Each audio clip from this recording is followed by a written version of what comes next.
The golden age of Hollywood cinema produced some of the most talented and memorable actors in film history. But did you know that one of the most renowned actors of all time was from Dixon? Don't know who it is? We'll give you a hint. He was in a movie directed by Michael Curtiz, director of Casablanca.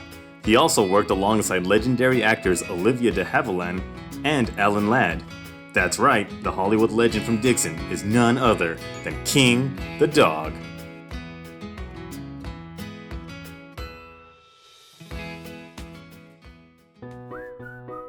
This charismatic canine was in 2 award-winning films and even won a Patsy Award. That's the Picture Animal Top Star of the Year award. But first, let's start with his humble beginnings as a sheepdog in Dixon. King's owner, trainer, and best friend was Charles Leonard Knoll. Charlie was born in Braggadocio, Missouri in 1905. At a young age, Charlie was always around working dogs and learned early on how to communicate and train them.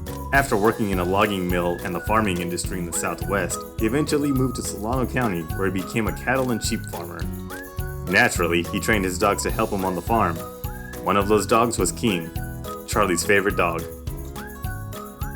King was with him for so many years that I really believe he was the special one for him. Charlie originally trained King to be a sheepdog. However, the extensive training that King received, along with his natural intelligence, would lead him to become much more than that. A conversation between Charlie and one of his friends would lead to a new career for King. A Dixon local shared with him, hey, why don't you come to this competition with me? That other Reg Griffin was taking his dogs to competition. Unfortunately for Reg, but fortunately for my grandfather and for King, King far surpassed the other dog and was a champion many times over in different competitions in the area.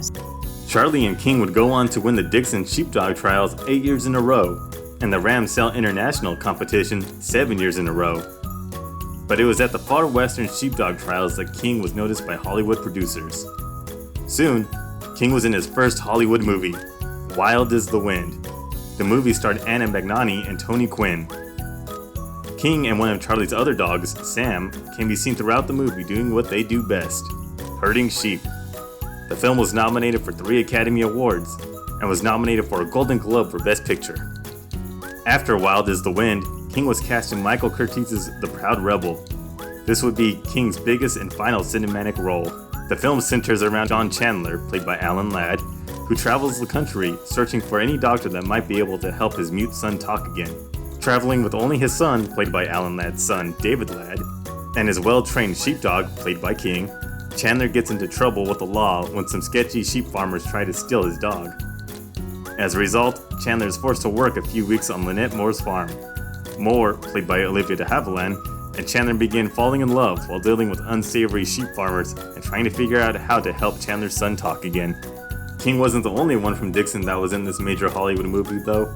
A small role in the film was never cast, so the director asked Charlie Knoll if he'd be willing to be in the movie. He agreed and was cast as a blacksmith. Charlie and King loved their time on set and enjoyed working with the down-to-earth A-list actors. When he went to Utah to do Proud Rebel, he was so impressed with everybody. He really was. However, not everyone in Hollywood was a big fan of King.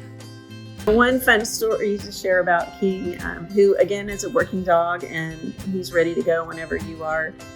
He's used to jumping in the pickup, leaving a location in Hollywood. They walked out and King jumped into the closest vehicle, a red convertible, and sat there. The problem is Frank Sinatra didn't appreciate King jumping into his red convertible instead of the pickup truck. The Proud Rebel was nominated for 3 Golden Globe Awards and took home 1. King would go on to win a Patsy Award alongside Lassie the dog for his work on the movie. Although they had fun making The Proud Rebel, Charlie never sought out more roles for King, and the two spent the rest of their days in Dixon. Sadly, King passed away in 1964, and Charlie never trained any more dogs after he passed. Charlie passed away in 1984. His daughters and granddaughters still enjoy telling stories about Charlie and his favorite dog, King. Both left a lasting impression on those around them. For more information about this story and many other stories from Dixon history, please visit the Dixon Museum in downtown Dixon. The museum is open Thursday through Saturday from 10 to 2.